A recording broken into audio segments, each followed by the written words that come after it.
어린 소녀예요. 네. 계속해서 댓글 응원 굉장히 부탁합니다. 여기는 부산 백스코 유세 현장입니다. 그렇게 댓글 조작으로 여론 조작을 통해서 정권을 탄생시켰습니다. 이제 제가 이거 아이 창피해. 네, 한번 얘기해 주시죠. 네, 안녕하세요 구독자 여러분. 지금 여기가 열기가 너무 뜨거워가지고 제가 외투를 입고 왔는데 지금 몸이 다 젖었습니다. 제가 좀 비대한데 안에 있는 옷이 다 젖어가지고 지금 축축합니다. 이렇게 안에 열기가 이렇게 뜨겁습니다. 국가 미래의 지도자를 선출할 우리 정치 지도자를 뽑는 자리이니까 참으로 중요한 자리입니다. 여러분, 우리 저기 진태 누나 저희 특별 리포터고 그러니까 아주 그 머리에 든 게 아주 많이 있습니다. 저기 시간 조금 있고 그러면 이제 그 경제 이야기를 좀 하고 그럴 테니까 그때 그 기록을 해놓겠습니다. 감사합니다. 네, 경제 이야기 한번 해보도록 하겠습니다. 예, 잠깐 더운데 옷 좀 잠깐 벗어도 되나요? 네, 제가 옷을 좀 얇게 입고 왔는데 여기가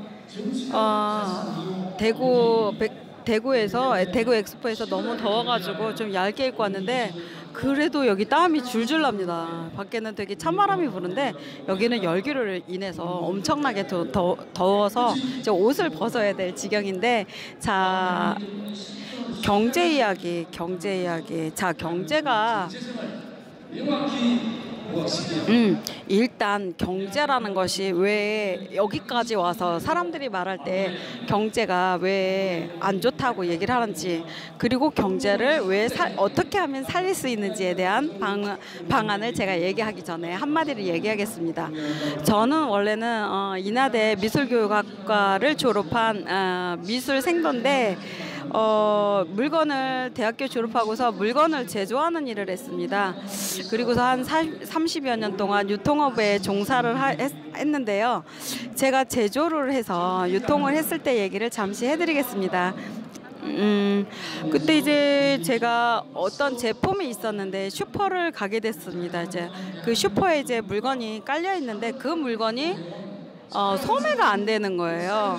물건은 굉장히 좋은데 왜 이 물건이 소매가 안 될까, 그러면서 현장에서 고민을 하면서 그 제품을 쳐다보고 있는데 어떤 아이가 바로 옆에서 물건을 고르고 있었습니다. 그래서 제가 그 애기한테, 야, 한 7살 정도 되는 아이였는데 너 이 물건을 이거 왜 안 사니라고 물어봤습니다. 그랬더니 그 아이가 그때 포장지가 불투명 포장지였는데 이게 어떻게 생겼는지 보이지가 않아서 뭔지 몰라서 안 사요, 이렇게 얘기를 하는 거였어요. 근데 제가 너무 깜짝 놀랐습니다. 그 얘기를 듣고서.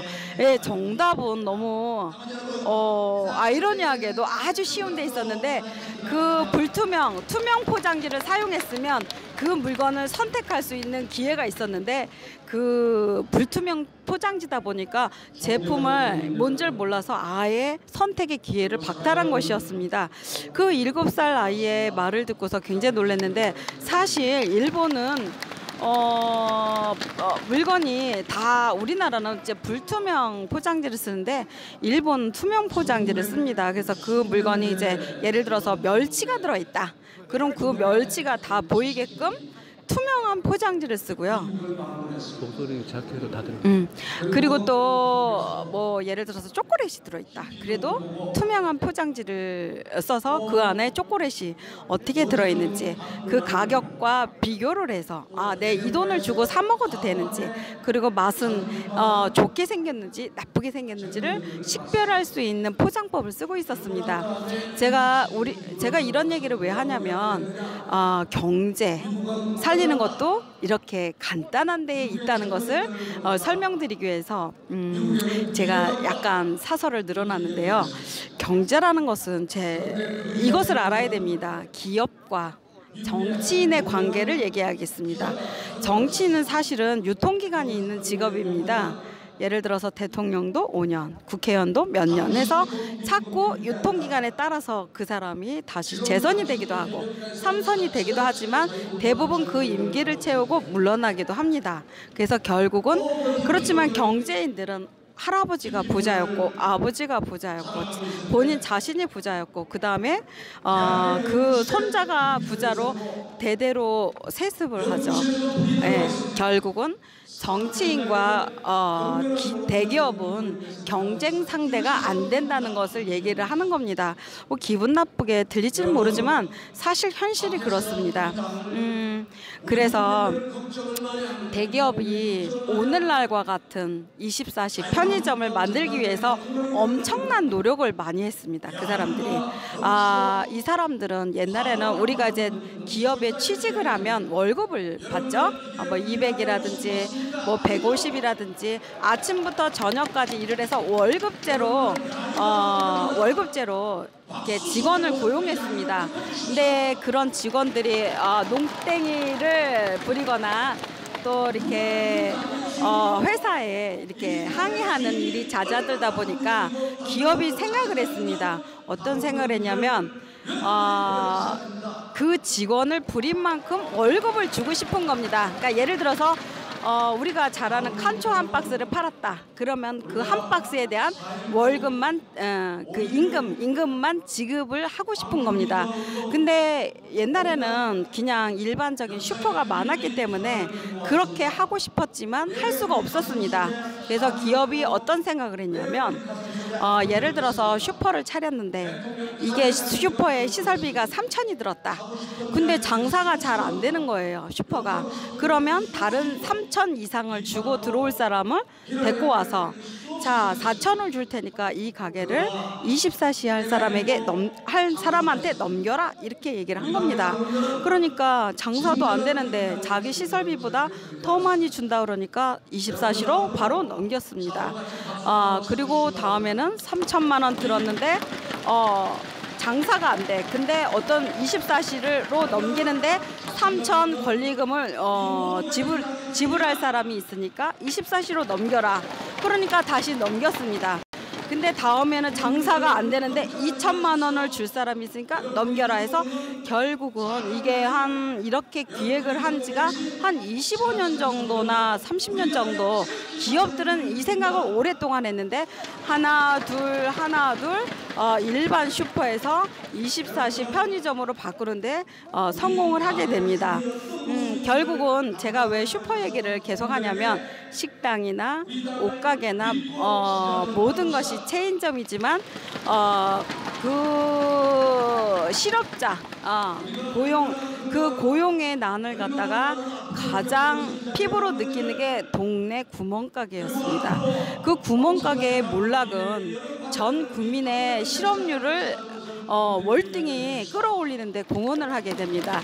참 아쉬운 얘기지만 그래서 결국은 이 과정을 몇십 년을 거쳐서 24시로 다 전환하는 데 성공을 하고 그리고 또 대기업은 일하는 만큼만 상대방에게 월급을 주는 택배 뭐 많죠? 롯데 택배니 뭐니 기타 등등의 택배로 물건을 보내는 시장에 결국은 성공을 거두게 됩니다. 근데 이것은 어떻게 되냐? 이것은 완전히 자영업자의 몰락을 가져오는 계기가 되었습니다. 시장 상권을 시장의 아주 작은 상권까지 대기업이 다 침투를 했다.